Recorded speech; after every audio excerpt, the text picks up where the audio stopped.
Kendrapara district में 12वीं class की एक लड़की आत्महत्या कर लेती है।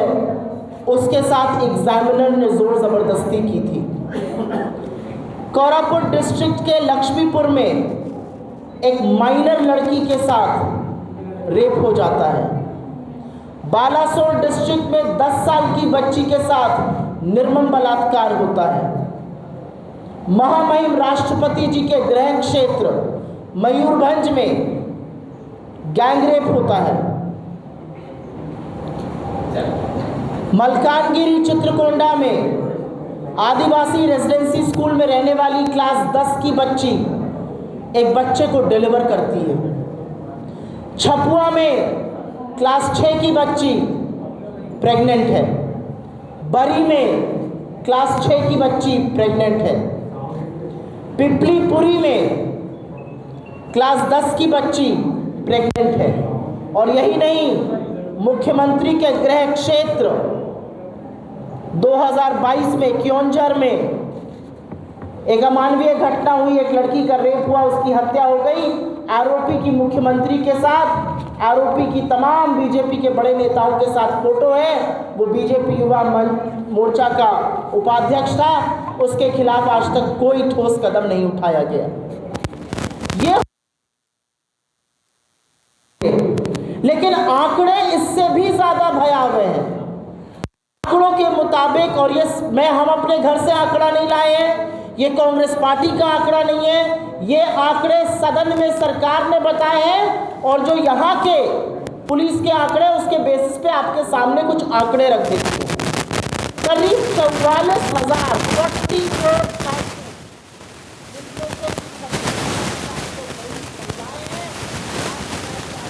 बच्चे, 44,000 महिलाएं और बच्चे ओडिशा में गायब हैं। इस देश में रोज 39 महिलाएं गायब होती हैं, जिसमें से 13 अकेले ओडिशा में हो रहे हैं। और क्या ये सिर्फ बीजेपी के वक्त हो रहा था और बीजेपी के बाद राम राज्य आ गया है? असल में 9 महीने की जो पिक्चर है वो और भी भयावह है। 9 महीने की पिक्चर में 20,000 से ज़्यादा महिलाएं गायब हुई हैं। 1600 से ज़्यादा अपराध हुए हैं महिलाओं के खिलाफ।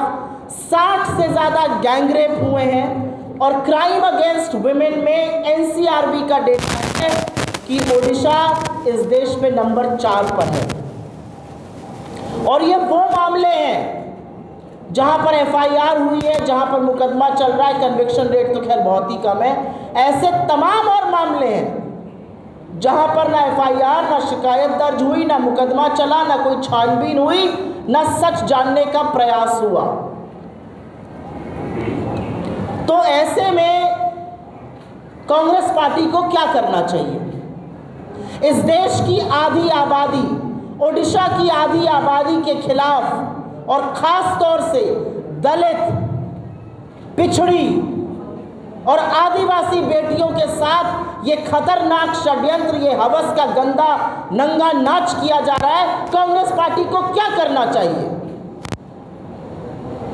मुझे लगता है हमें वही करना चाहिए जो अभी हम कर रहे हैं। मुस्तैदी से इस पे आवाज उठानी चाहिए। और इससे बड़ा कोई मुद्दा है ही नहीं ओडिशा में। तमाम ऐसे मुद्दे हैं जो हम उठाना चाहते हैं, लेकिन उन मुद्दों की क्या सार्थकता है, उन मुद्दों की क्या जरूरत है, जब आधी आबादी के खिलाफ हवस का इतना गंदा नंगा नाच चल रहा है। और यह उस राज्य में हो रहा है जहां पर देवी सुभद्रा की पूजा होती है। यह उस राज्य में हो रहा है जहां पर उप मुख्यमंत्री महिला है। ये उस राज्य में हो रहा है जहां की स्पीकर महिला है। और बहुत खेद के साथ कहना पड़ता है, ये उस राज्य में हो रहा है जहां से इस देश की प्रथम नागरिक, the first citizen of India, महामहिम राष्ट्रपति द्रौपदी मुर्मू जी आती है। किस तौर से हम इसको बर्दाश्त कर सकते हैं?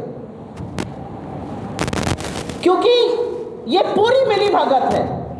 जो आंकड़े हैं वो बीजेडी के सरकार के दौरान भी थे। हमने देखा कितना कलंकित था, लेकिन तब बीजेपी के 30-30 एमएलए थे, वो एक शब्द नहीं बोलते थे, चू नहीं करते थे। अब जब बीजेपी सत्ता में आई है तो बीजेडी चुप बैठी हुई है। ये जो मिली भगत है, ये जो काली करतूतें हैं, उस पर पर्दा डालने की कोशिश है। इसमें बीजेपी और बीजेडी पूरी तरह से मिली हुई है। और मैं एक महिला होने के नाते कहती हूँ, और मैं इन 3 और महिलाओं के बेसिस पर यह कहती हूँ कि मुझे फक्र है इस बात का कि कांग्रेस पार्टी ने इस बात को मुद्दा बनाया है और हम लगातार इस पर चर्चा कर रहे हैं।